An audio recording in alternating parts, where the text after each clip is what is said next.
tons of stuff happened. Everything from us firing Catamaran to do our engines, and deciding to do it ourselves and replacing an engine, to someone shooting at our boat, but also some super cool stuff like finally seeing Marathon, showing the kids the marina that we're going to be staying at, and so doing some snorkeling at Phil Foster Park, which was just a short little drive from Cracker Boy.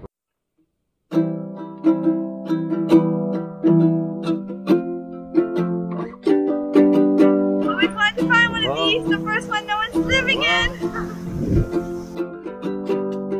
We've been pretty lucky this trip. At first we saw a manatee, then we saw a ray, then we saw some dolphins. Having the sail was like a total success because the sails at the same time, they're going somewhere fun. Fire burn, water waves return, breathe in, breathe out.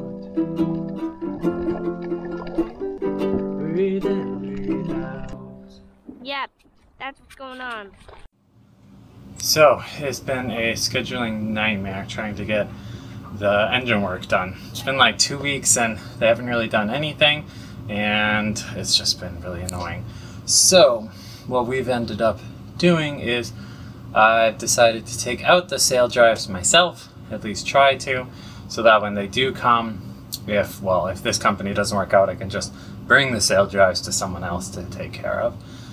Yesterday I worked all day on the starboard side and I didn't quite get it out, but I got almost everything out. And then today, I finally got the sail drive out. Now that was, I'm just not a grease monkey. I don't enjoy any parts of working on the engine. So I'm glad it's finally over, and we'll see what we can do with the other side, but I think it's not coming apart correct, so I might just have the technician who's supposed to come now tomorrow get that other one out. And I mean, it's just separating it from the actual engine, but yeah, it's out, so we'll see if we can get this fixed now. So, in the end, we've decided that we actually need to get a new sail drive, and the only ones we could find were some used ones, and one of them came with a new engine, which is about 10 horsepower more, a lot newer, and it looks like it should be almost the exact replacement we need for this. So we're going to be taking this engine out, and the marina here will have them do a crane to take it out of that hole. I just have to get the wood out from around there, and then so they'll take it out and they'll put the other one in, and if we can do that, just get it down here, it's like $150, which I think, like, for renting a crane is really not that bad. So what I'm going to do is, this has supports here, and it's about 6 inches higher than the floor. I really don't want to pull it out and have it like drop down. So what I'm gonna end up doing is building a little frame so that we can just slide this out on top of there. And then when we pull out the other one, pull out this one, put in the other one, it'll also be in the same exact level, so we can just push it back and we don't have to deal with actually lifting it in here at all. That's the plan, so now I'm going to start building it. So after working several weeks with Catamaran trying to get our sail drive serviced and both engines running properly, so we ended up firing them essentially. I'm not going to dwell a ton on this just because it's not really positive, and I like to stay as positive as can be. So in short, they were incompetent, dishonest with us, and verbally abusive, especially to Grace. And those things just weren't acceptable, and in the end it wasn't worth trying to get our stuff fixed through them.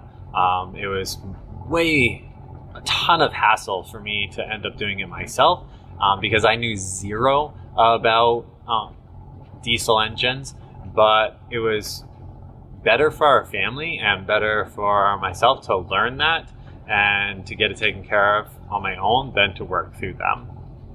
So what was going on with the with our engines was one of them was working. Both the sail drives needed to be worked on, but when we actually got them out and everything, they were super pitted. So we decided that we were going to need to get them replaced. But these sail drives aren't made anymore, so we had to find some used ones. We did find one that was in Europe somewhere that had been completely redone, and it was like $3,000, which is not horrible. And then we found another one actually in Marathon that came with an engine, and the engine was the exact upgrade to what we would have normally had for these. And so the engine that we had did have a hole in part of it that I was going to need to get replaced, and that part itself was like $700. So when we had talked to Jazz Marine originally, we were trying to work with them through some different stuff, and their quotes were like they wouldn't let us get anything except through them, and the cheapest they could get the sail drives for us was like $11,000, and then the engine was over $30,000. So not even talking labor or anything, they were trying to charge us over 50-something thousand to get this service done. So I ended up going to Marathon to get an engine and sail drive, and then we got another sail drive sent to us from Europe for a total of $8,000.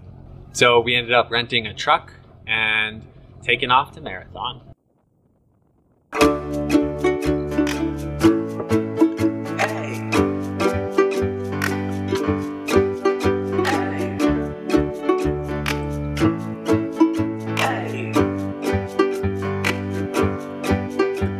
It was super great to show the kids Marathon. We got to see the marina and just show them the beach and just the place that we're going to be living. It was exciting, and it had been a long time that we had already been working on the boat. For them to actually see what it's going to be like once we get the boat fixed was really good for everyone's morale. Pushing through the failure didn't do me any harm. So we got down to Marathon and we stopped and got our mail. We showed the kids the Marathon City Marina, and now we just checked out the beach. Sombrero Beach, which is a pretty nice place. It's not very big, but it's seems like pretty well kept. They're redoing the whole playground right now, so the kids are excited about that. Next up, going to inspect the sail drive. And then we might come back and go swim here.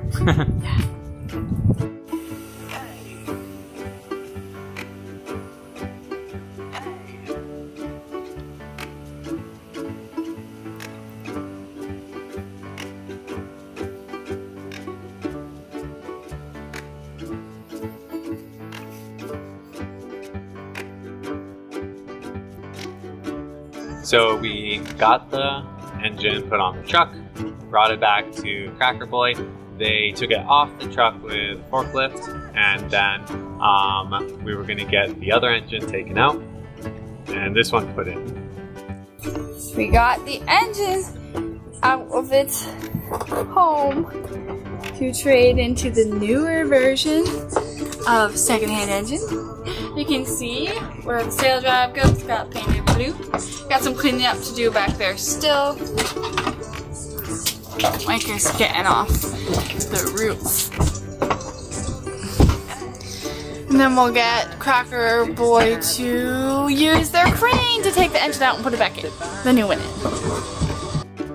So we finally got the engine moved out. Grace and I did that, and the crane is here, but we didn't have a chain ready, so they got us a chain, and now we're just waiting for them to finally haul it out and put the new one in. They had to move the new one from the opposite side of the boat to this side because they put it on the wrong side or whatever, but that's where we are right now. This actually went a lot smoother than I anticipated. The guys working the crane were super good, really good at communicating what they needed me to do, and we got all taken care of in less than a half an hour, I believe, which was super great. now I just have the task of actually setting up this engine and putting the sail drives back in and getting all of that taken care of, but that's not this week. First time, I didn't have a clue. Tried again and failed and then said bye to number 2. First time, I know won't be the last. Second time, a little closer, learning from the past. The third time's a charm. Pushing through the failure didn't do me any harm. Third time's a charm. Now I come a little further, feel like I belong.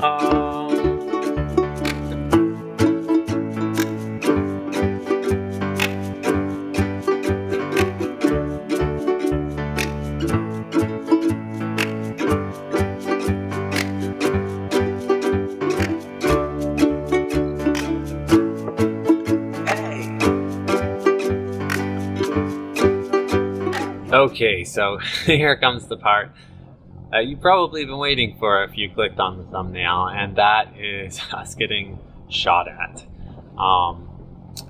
If you remember when we were lifting out the engine, this boat right next to us, it's named Able right here. They're actually now renamed it as Catcher. You may also remember from last week this awesome Cooper Hawk that used to be on our mast, which was still on our mast. So what would happen is there's a little bit of a wind, and when that cute little Cooper Hawk would do its business, the wind would blow it just enough mostly, so the poop didn't land on our boat, but landed on their boat. So we would see them doing all kinds of weird stuff like shining a spotlight up at it. Nothing really helped though. And then one night we were sitting there with the kids in the main salon of our boat, watching Harry Potter, and I hear 2 shots. It sounded like a pellet gun to me. And then I shot this video next.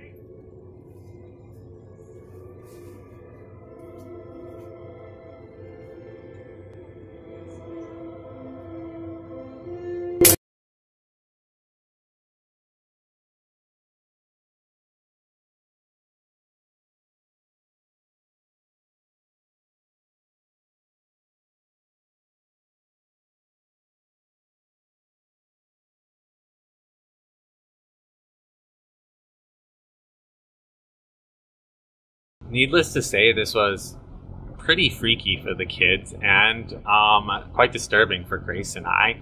So after this, I ended up going out and talking to, there's a guard that's always on patrol, and I talked to him, told him what happened, and then he didn't really seem to do anything. So I ended up emailing Cracker Boy that night, and it essentially said, hey, this is what happened. Our neighbor gets drunk every night and does dumb shit, and tonight he ended up shooting at our boat, trying to get a hawk off of our boat, which, by the way, is a felony in Florida.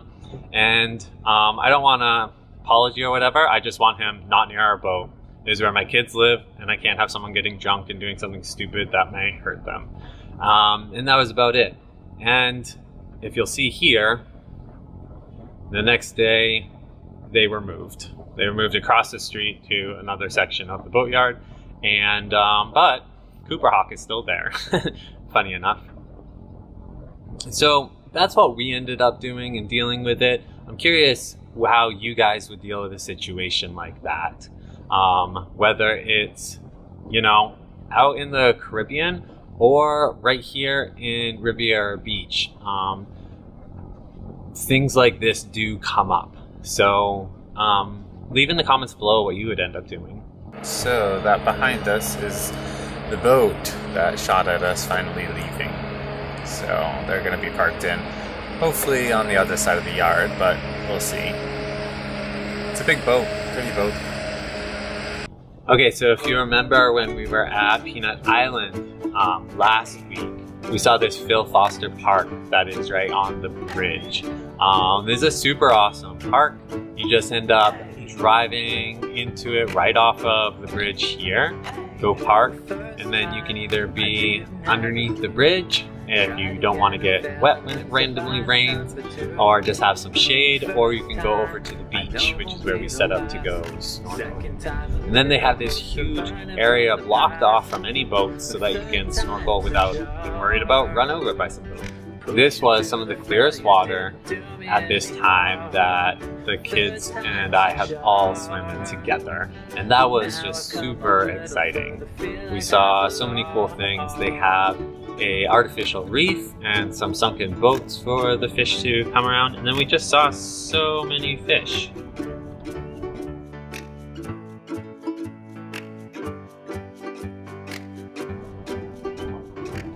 We saw some blue tangs, angelfish, barracuda, starfish. I think these are sheepheads.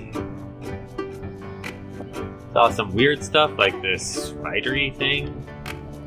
And then they had some buoys out, and we saw the sergeant fish under it. Spotted ray. We even saw this cool Caribbean squid. Some barjacks. This weird fish looks like some sort of triggerfish, but I'm not sure.